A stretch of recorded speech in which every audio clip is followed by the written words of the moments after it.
Welcome back to The Educated Consumer. We are talking about telemarketing fraud directed at older citizens, and with me today is Secretary of Aging, the Honorable Nora Dowd Eisenhower. Hi. We just heard what I believe really is a scam, and I think there are some real takeaways that people really ought to get from this. I agree. Share some with us, will you? I think there are 3 or 4 major things that if we could remind people to do them, I think we could prevent some of the fraud and really protect older people. Key thing that the victim did spot, and that was asking for a credit card or a bank account number. What we tell consumers is never give out a credit card number or a social security number or a checking account number over the phone unless it's a reputable business that you've called and you're engaging in a transaction with a business you really know. Sure. So that's number one, and I think that's probably one of the most important things. Never pay for a prize that you've won. It's a sweepstakes. You shouldn't be paying shipping or handling or taxes or anything. It's a prize. Don't pay for it. I think the other thing is just not to buy into the pressure. Often the telemarketer, as this one was doing here, is trying to create a pressurized situation. It's a secret deal. You have to buy it now. It's a limited time only. Once in a lifetime opportunity. Right. Creating that pressure means you don't have time to check with someone else about the deal. Is this really reasonable? And I think the other thing is to get off the phone as soon as possible. When you start to feel that pressure, I like that she asked for, send this to me in writing. And I think that is sort of the last thing you want to do. Oh, that's excellent. Get it in writing. Look at it when you have some time. But get off the phone as soon as you can, because the longer you're on the phone, our research shows us this pretty solidly, the more likely you are to get scammed. Okay. Now, we know that not all telemarketers are con artists. Absolutely. But not everyone wants to take a call from a telemarketer either. Not during dinner time, especially. That's an excellent point. An excellent point. Not late at night waking you up either. No. And there are 2 laws in the state of Pennsylvania that really address telemarketing calls. One of them actually addresses when people can call you and when they can't. That actually says that you can't call a person after 9 p.m. in the evening or before 6 a.m. in the morning. So that's a no calls period. Right. But the more recent law, and probably the most exciting one, is the do not call list legislation. Can you talk about that a little bit? Sure. That's something that several other states have adopted, and Pennsylvania adopted it within the last year or so. What it means is that there is a phone number and a website that you can call or contact and get your phone number on there and put yourself on a do not call list so that businesses, and they have to recognize this, they have to register with this list themselves and monitor any consumers whose phone numbers are on there. They can't call you during the hours when it's legitimate to call. So that means you're going to really lessen the numbers of phone calls that you get from telemarketers. Now, does this cost any money? No, it's free. It's a service that the Attorney General's office here in Pennsylvania is monitoring, and you can call into this 800 number for no charge and get your phone number listed on there and just limit some of the numbers of phone calls that you're getting.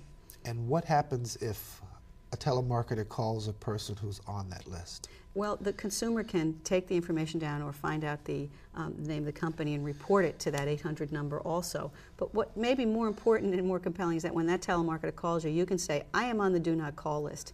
You need to double check that and don't call me again. So you can sort of handle it quickly that way. And that actually, I've had the experience that really does mean that legitimate business, if it is a legitimate business, probably won't call you back again. In fact, my recollection is that the Attorney General's office prosecutes these guys under this new law civilly, and if you call a person who is under the age of 60, I think the fine is $1,000 for those calls. And if you call a person who's over the age of 60, the fine is $3,000.